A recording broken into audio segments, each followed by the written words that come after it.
Hello and welcome back to Bannerlord Modded and our camel-focused playthrough. So here we are, we're already in a battle and I've basically just fought it, kind of. And you can see here, I actually did get 38 kills. Actually not too bad for me. And yeah, I've just got to say, this polearm is absolutely amazing. Probably one of the best polearms in the game.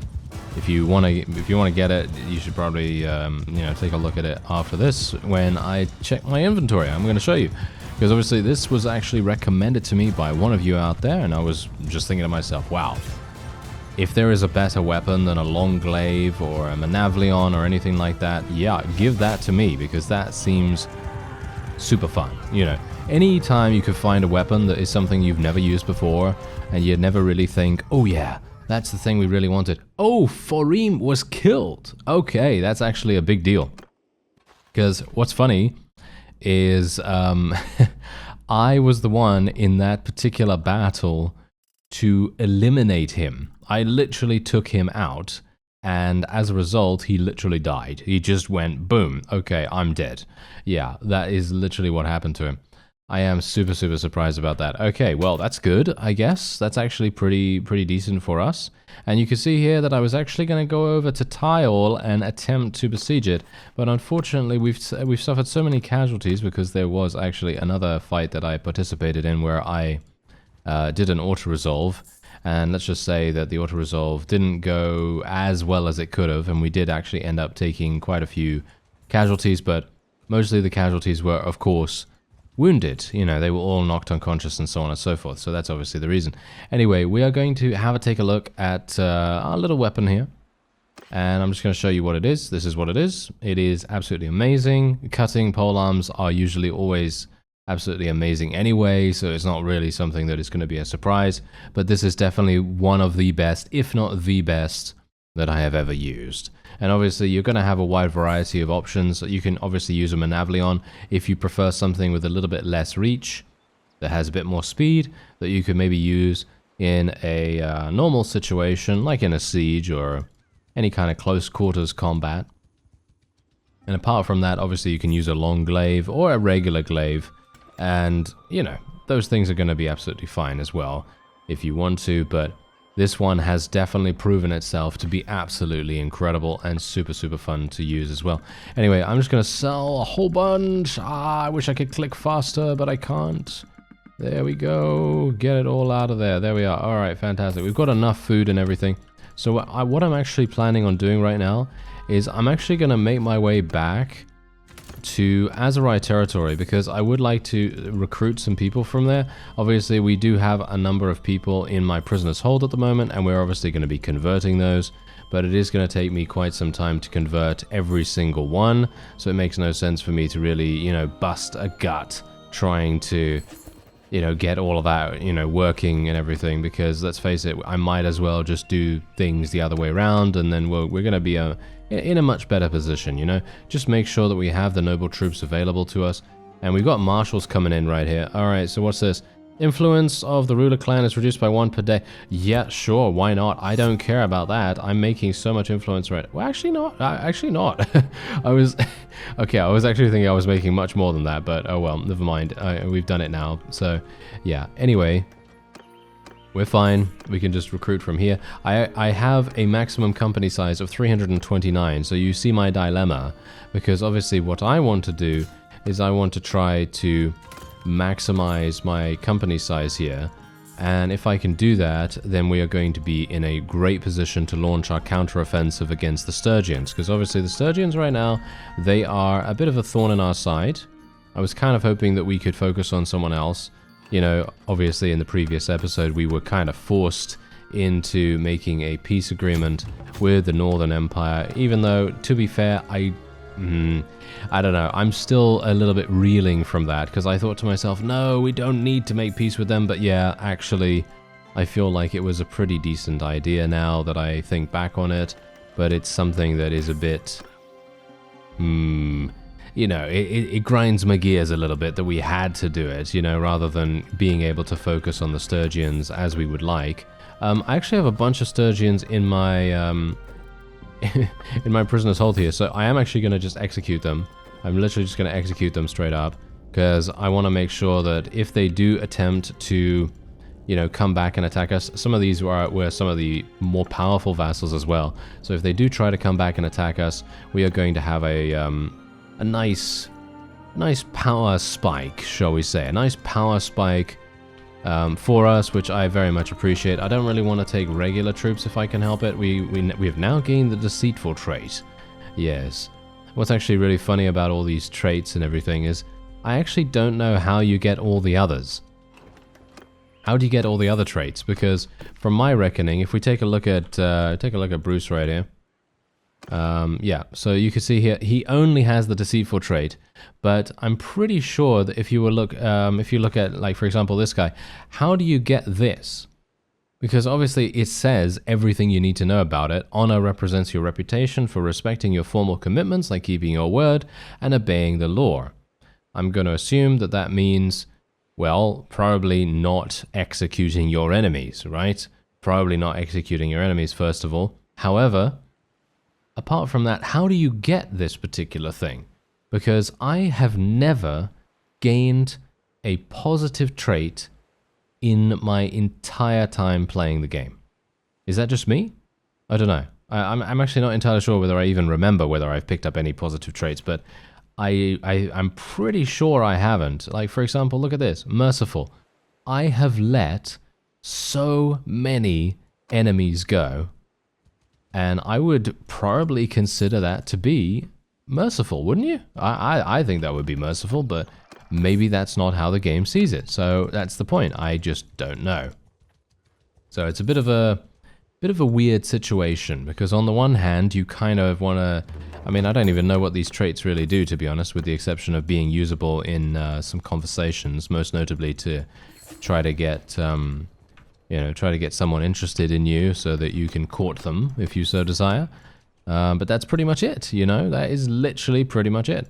So it's kind of strange, in my opinion at least. I feel like that's kind of strange. Anyway, what I'm actually going to also do is, as we are going around these towns here, I am actually going to be attempting to buy as many war mounts as possible. This is hilarious. Look at how cheap the war mount was. Only 300 gold. Absolutely incredible for us to see something so incredibly easy to afford. I don't actually understand that. That's really, really surprising to me. Okay, so we got war mounts here as well, but these are obviously camels, but I actually don't know whether that makes any difference. Gonna sell a bunch of these. As you can see, we can just sell 3 Humphrey camels and instantly just gained 95,000 gold.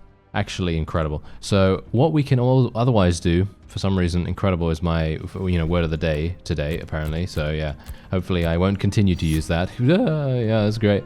Yeah, anyway, apart from the fact that we now have a decent-ish army, I wouldn't mind, I wouldn't mind just picking up a little bit more, just as we leave Aserai territory. We'll see what happens, at least. Kuyas has been besieged by the Vlandians? By the Vlandians? Really? Really? Okay, that's actually quite surprising. Anyway, I'm just going to buy a bunch of food here, because otherwise my food was mostly consisting of animals, and I'm not a big fan of that, because they seem relatively unreliable, at least from my perspective. So otherwise, apart from that, we can otherwise just do this. Look at that. And then we can just do this. Wait a minute. Do I have herding? I have a pretty significant herding problem. So I'm thinking, I mean, look at these. These are all noble mounts, right? So I can basically just get rid of these really, really easily. Unfortunately, they are now... yeah, this is going to be a bit of a problem, isn't it? Okay, so... Wow, I've got some really good gear. I actually have some really good armor. Okay, well, apparently not. Apparently we're not going to be buying anything. Well, that's a little bit strange. Okay, well, I could potentially get this, which is actually not a bad weapon. I actually feel like this is pretty fun. Why not? Why not? Even though I really love my scimitar at the moment, I'm kind of feeling like maybe we want to just try this out. I'm going to put it on my second slot there. There's a glaive, by the way. If you want to take a look at that, you can obviously see the differences between this and my current one, as when you wield it as a one-handed, of course. It does have a much lower length, but you can see here it actually does more damage, surprisingly enough. And of course, the swing speed is indeed faster. But yeah, that's pretty much it. Anyway, we're going to get another 67,000. Let's head into Jamaya over here, and we're just going to get a couple more noble troops. Go into Hubyar as well. This is literally what I tend to do off screen as well, but I thought it might be interesting to you to, get to understand how I actually make cash in between, because sometimes I'm going to be in a situation where I literally just don't have the ability to go back, or I don't have any time to find anything so significant in the marketplace, because sometimes marketplaces are just, well, bankrupt across the board, and it's very, very difficult to find things sometimes. But thankfully, because there are so many, we can just, we could just go to any of them and we're going to have a great time. So this is exactly the reason why I can just literally sell these Humphrey camels, and we can just bankrupt them instantly, which is just so amazing. It really is. And otherwise, Uzik Castle has been taken again. Right, okay. I'm not entirely sure what you fellows are doing, but hopefully you're actually going to do something useful, because Uzek Castle has literally just been taken, 3 times over already in the last, half an hour or something like that? I'm not entirely sure. But yeah, it's been changing hands quite dramatically. So that's not great. Let's just say that. Now, apart from that, we can obviously sell some armor here. I probably will just sell some armor. And there we have it. Don't really want to sell all my Humphrey camels, of course. And otherwise, apart from that, there we go. They actually took Dinar Castle. I'm not sure why they decide to do that. That's kind of annoying, isn't it? That's kind of annoying from our forces right there. I don't know why they decide to do that, but oh well, never mind. Okay, so let's just recruit all of these. And now we have exactly the amount that we want to try to level up. So we're just going to do this. Gonna get some axemen, gonna get some of those guys. There we are. Okay, so first of all, what we want to do is, I'm thinking if I can actually donate armor and so on and so forth. Can I actually do that? Let me just see. No, I don't have that perk. Why not? My steward skill is not high enough. Of course it isn't. Ah, I finally got to 200. Oh, nice. I actually finally got to 275 in athletics. I must have missed that because I don't remember that whatsoever. I actually really like Swift Regroup. I think this is really, really good. But I'm not entirely sure, because here's the thing. Improviser is really good because you are able to get into sieges really, really easily, and you're going to have a much less amount of people being lost when you break into the siege. However, I personally feel like I prefer this, because this allows us to escape from battles much easier, less 50% reduction in troops left behind. But obviously this is very much a case of if you are disorganized, or in general, if you are caught unawares by the AI, this is going to be a really, really good thing to choose. So I'm kind of thinking that we'll go for that right now. I also very much appreciate the reduction in disorganized state duration when a raid or siege is broken. I love that perk, actually quite a great deal. And Awa just won a tournament. Oh, okay, well that's good. Seems like my forces are actually winning quite nicely now, so I'm I suppose happy about that. What I actually want to do though, I actually don't even want to take Tile. What I want to take is Sibir. I was gonna launch an attack against Tile at first, but I thought, hey, you know what? What is a good way of distracting the enemy? Well, taking a town or taking something very deep behind enemy lines. That is literally the only way that I can really think of it. So that's what we're gonna do.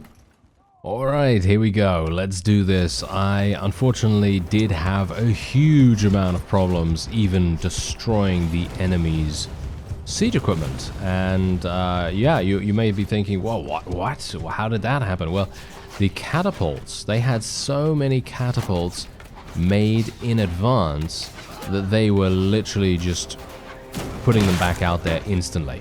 Now, you may be thinking also, well, did you use that new strategy that you talked about in your other series? And yes, I did. Oh yes, I am indeed using the new strategy.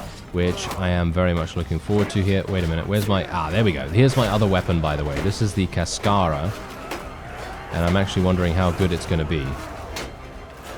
So far, I don't know. I'm okay with it, but unfortunately the enemy is proving to be very frustrating to fight, as they always are nowadays.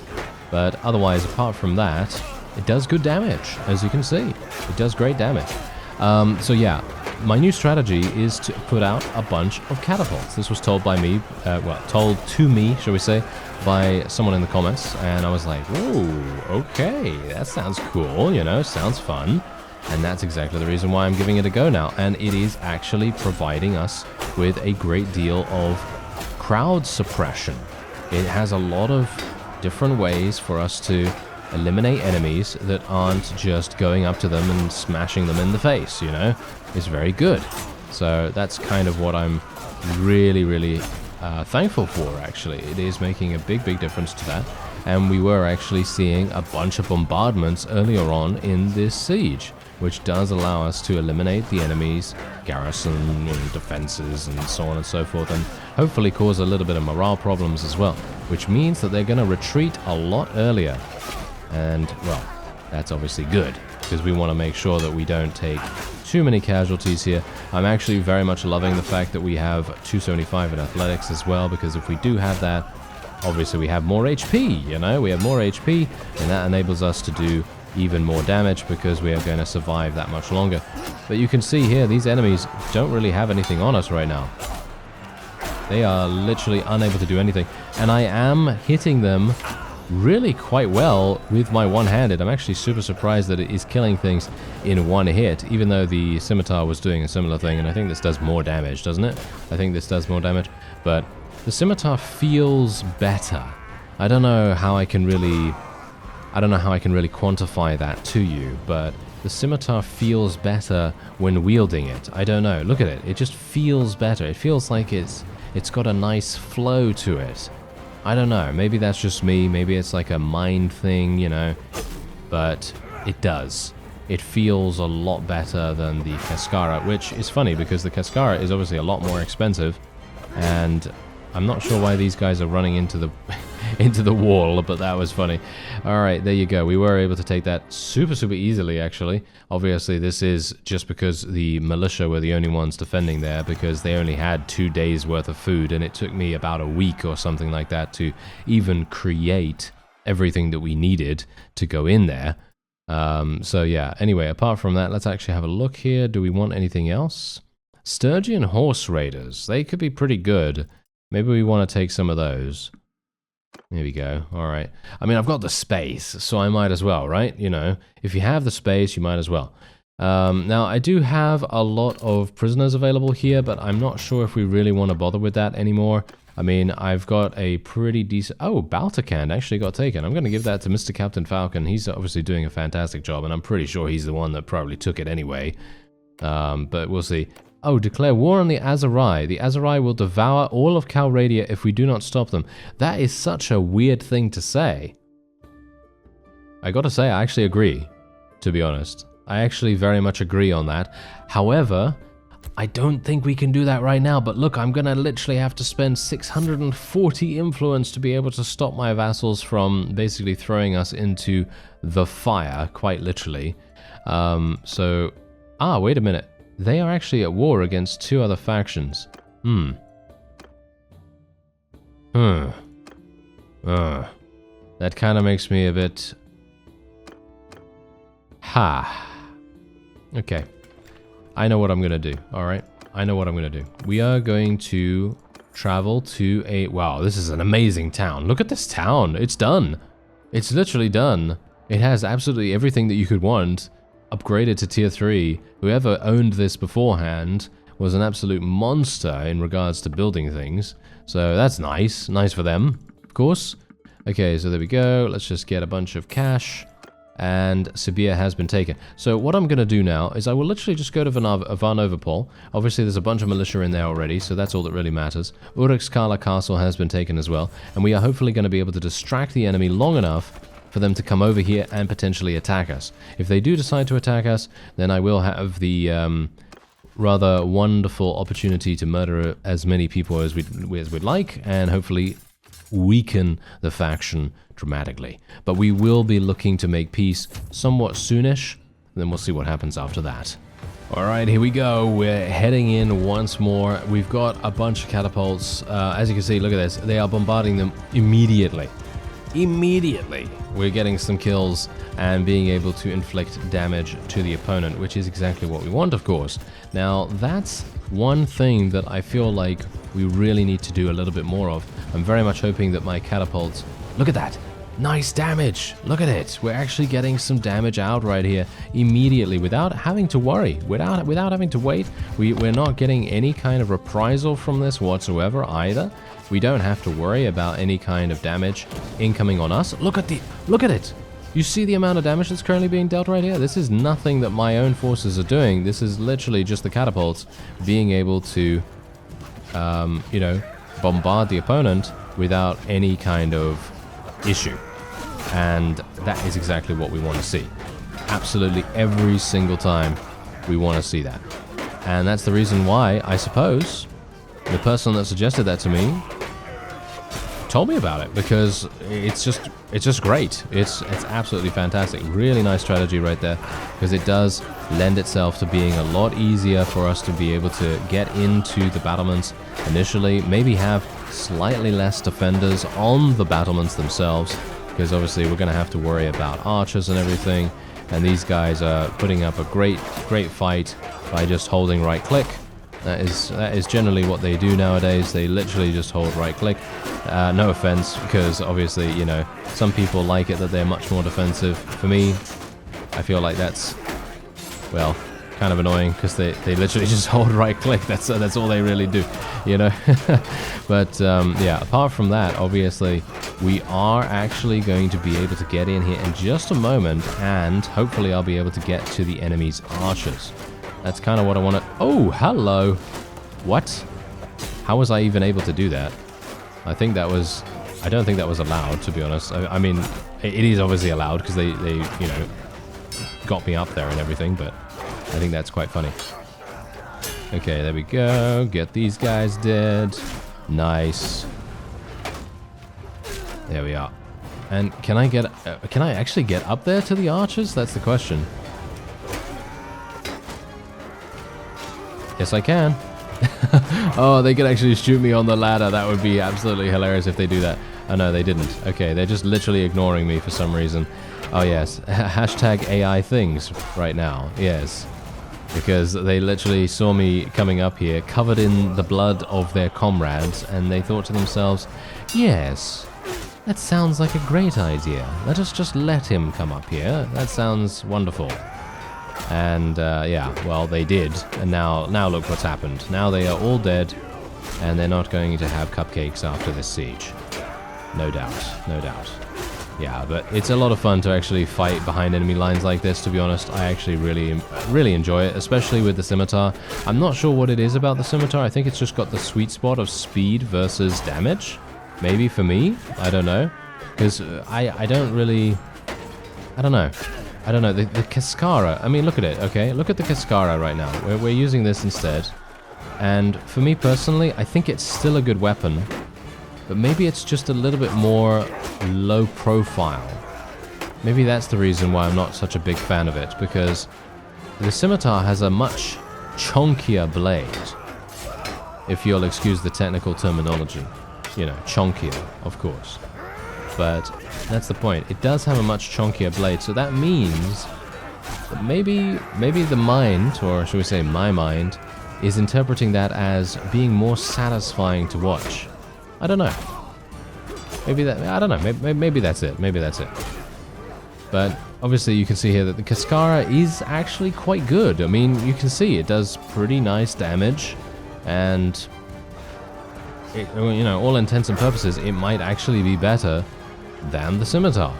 I think from a stats point of view, at least, I think it is actually slightly better.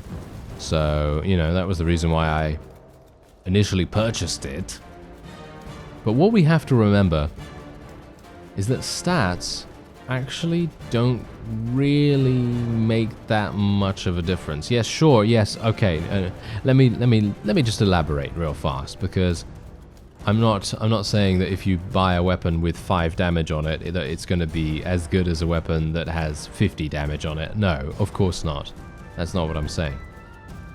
What I'm saying is, if you are looking at these two weapons, like let's say you're looking at the Scimitar and the Cascara, you know, side by side, and the difference between them is a couple of points here and there, you know, so 5 points here, 2 points there, you know, all that wonderful stuff, doesn't really make that much difference, right? And it's the same thing with weapons like the sledgehammer, for example. This is something that I'm always gonna, you know, hark back to, because it is just so impressive. It's such an impressive display of what an amazing weapon it can be at such a low price point.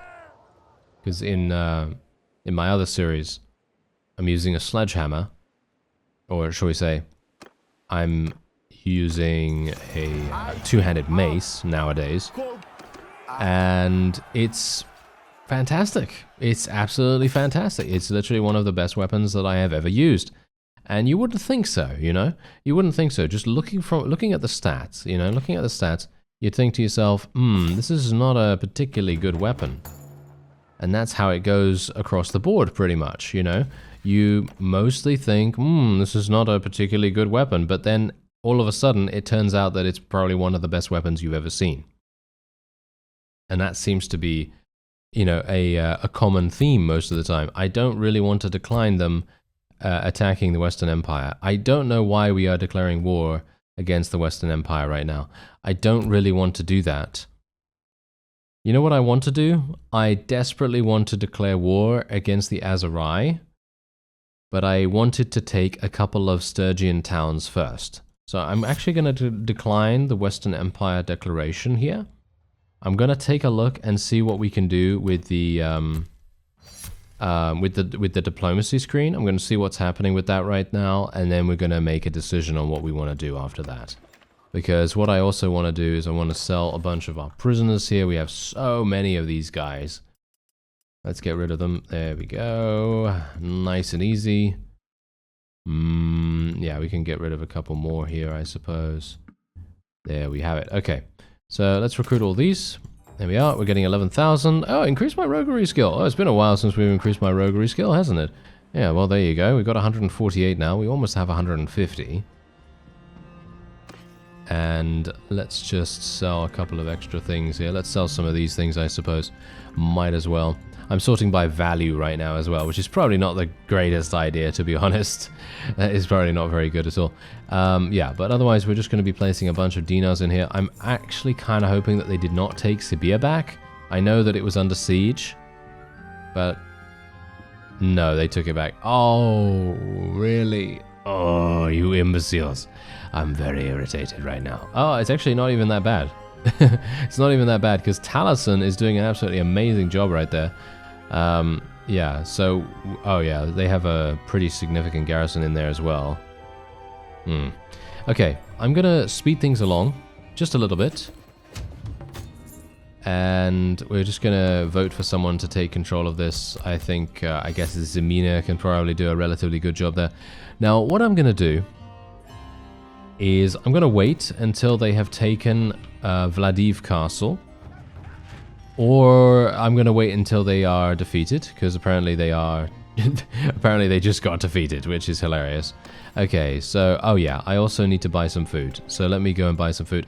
Gavin's army is coming along. He has 861, if you can believe it. 861 in troops. That is actually kind of scary. That is actually kind of scary, but yeah, anyway, what we're going to do is I will be making peace with these guys. Everyone says no. Are you serious? They literally just want to drain me of all influence, don't they? They literally just want to drain me of all influence. Okay, fine, you got it then, you got it. Let's declare war against the Aserai then. These guys want to declare war, so let's do it. Let's see what happens when the AI gets to decide who we declare war against. And I'm 100% certain that we're going to have some major problems dealing with these fellows as well. Let's join the defense. Okay, yeah, they only have to destroy 4,000 HP worth of our walls. So that's not going to work out too well, is it? Oh yeah, and they also have another massive, massive army here as well. Oh dear. Well, I can't really do much about that, unfortunately. I'm gonna just have to roll with the punches, as it were. And we'll see what we can do. I'm kind of thinking that maybe I'll auto-resolve. Oh yeah, I'm also running out of food myself. This is really bad. Oh no, never mind. Okay, we're just gonna auto-resolve. We're gonna see how that goes. I'm not gonna speed it up or anything like that. I want to see how it works right now. We are seemingly doing quite nicely. Let me just speed things... Oh, just a little bit. Just a little bit. Just in case. Just in case. I'm a bit worried that we're going to go a little, go a little bit too overzealous with it. No, it seems like we are going to achieve victory. Okay. Whew. That was... actually not as far away from being defeated as I would have liked, but there you go. Alright, so we're just going to take every single person prisoner that we can. I will be rescuing all the troops as much as I possibly can too, because obviously I want to try and make as... Well, I want to get as many bodies in my army as I can, at least for the moment. We did get a lot of experience for that as well. 62 level ups are awaiting us, and we also got a lot of cash in the form of loot. So, first of all, what I want to do is I want to return to Vernovapol, and then we're just going to go into the tavern here real fast, and then we're just going to sell all of these troops. And these are going to sell for a lot, I'm pretty sure. Yeah, here we go. I mean, I don't really mind how much we sell them for, but I can only assume that the amount of roguery skill you get is determined by the value of the troops that you're selling, question mark? I don't actually know whether that is indeed the case, but there you go, 14,000. And we gained another 2 points in roguery, which is actually very nice, because that means we now have 150, so that's great. And I'm also going to be taking a look at the marketplace here, because I would like to... Oh no. Yeah, we are... we're going to have some issues with food, in my opinion. But we did just gain a couple of pieces of food from the enemy, which is actually quite funny. Yeah, the walls are down. That's the reason why these guys are coming in here. That's the only reason. That's the only reason why they want to fight us. Okay, so okay, so here is a thing that I would like to tell you about. If you don't know this, Smuggler Connections is probably one of the greatest perks you can take if you are a trading character. If you have a bunch of trade, this is something you definitely want to pick up. Just purely for the fact that it gives you that minus 50% trade penalty. And don't even get me started on the smithing skill as well, where you get Artisan Smith minus 50% trade penalty when selling smithed weapons. And you also have another couple of things that you can do to reduce your trade penalty elsewhere as well. So for example, where is it? Well, this obviously gives you a minus 20% price penalty when selling various trade goods, but there is a trade penalty somewhere else that I think you can actually get from trade skill itself. Yeah, it doesn't seem like I can actually see that right now, but it is there somewhere, I think. Maybe it's in a different... I don't know, maybe it's in a different thing. I don't know. Maybe it is actually in a different thing. I'm not entirely sure. Yeah, I mean, it's there, obviously. You know, minus 15% price penalty while selling equipment. But basically, here's the thing. If you have 175 in smithing and you have 150 in roguery, you are literally going to be making so much money, because all you have to do is you just have to earn some kind of crime rating. So if you just go and you perform some kind of crime, just to get you a small amount of crime rating. You don't even need to do something major. Just a small little thing like, I don't know, doing something in the streets, you know, taking over a street or something like that. And then getting a crime rating, get that crime rating, sell all of your smith weapons that you will have a minus trade penalty when selling smith weapons that you've crafted, obviously. And then you will literally be making so much cash. Really, really nice thing to see here. So that is a really nice perk. super, super nice perk, and definitely something that I very much appreciate, because you know me, I will tell you exactly what I think of certain perks, because I want to see fun perks. I want to see fun perks. I want to see useful perks. And then I'm obviously also going to tell you about the perks that I think are absolutely terrible. But obviously in that case, those two perks are amazing. They are so, so good. I think I've actually used both of them in one playthrough at one point, and I was blown away by how much cash I was actually able to make, because as soon as that price penalty or that trade penalty goes away, you start seeing your weapons selling for so much. Instead of them selling for, you know, 5,000 or 10,000 or even 20,000, they're going to be selling for things like 40,000, 50,000. It is going to be incredible. But of course, that isn't really meaning that much if you, well, have your marketplaces not have many troops. That's obviously a bit of an issue. Oh, are you serious right now? Wow, okay, I think I might actually be defeated here. I think I'm gonna be defeated. Even if I do the auto-resolve.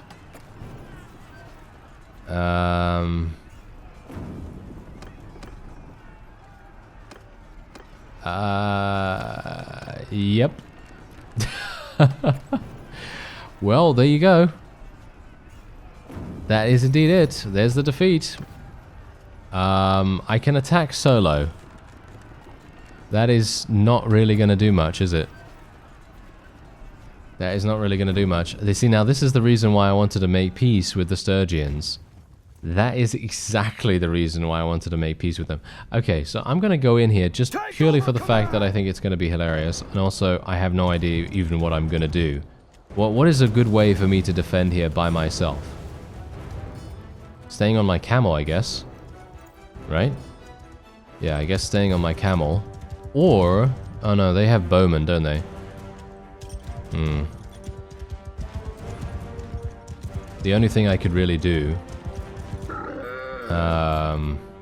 yeah, basically I was thinking to myself, what can I do to, you know, put the odds in my favor? Obviously, I mean, it's so easy for them to, you know, enter that, well...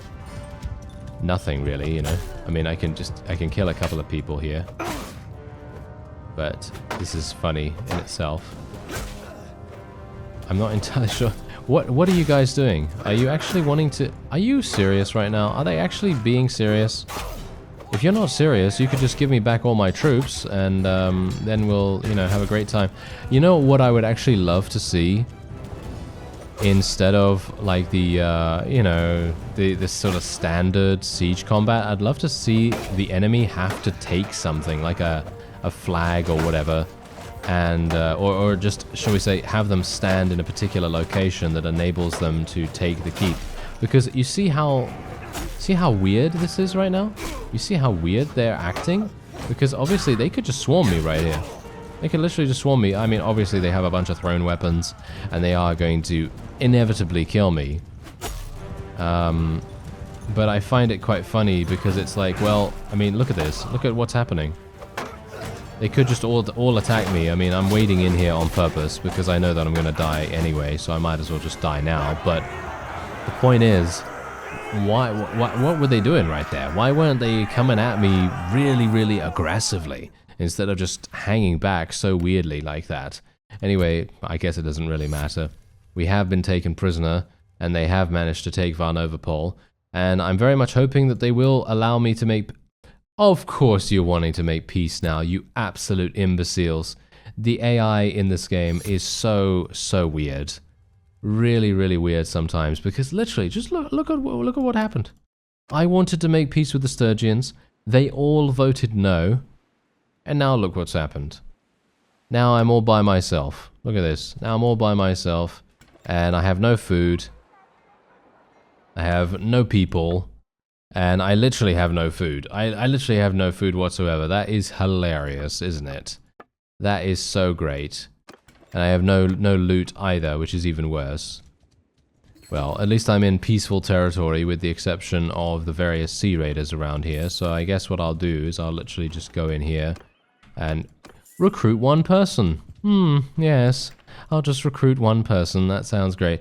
Anyway, we did actually manage to capture quite a significant portion of their territory, which I think is actually really, really good.